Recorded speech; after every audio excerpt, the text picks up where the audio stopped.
بسم الله الرحمن الرحيم والتين والزيتون وطور سينين وهذا البلد الأمين لقد خلقنا الإنسان في أحسن تقويم ثم رددناه أسفل سافلين إلا الذين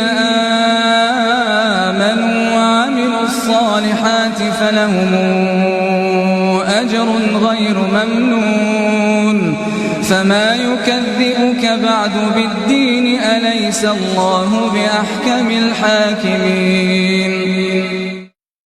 بسم الله الرحمن الرحيم والتين والزيتون وطور سينين وهذا البلد الأمين لقد خلقنا الإنسان في أحسن تقويم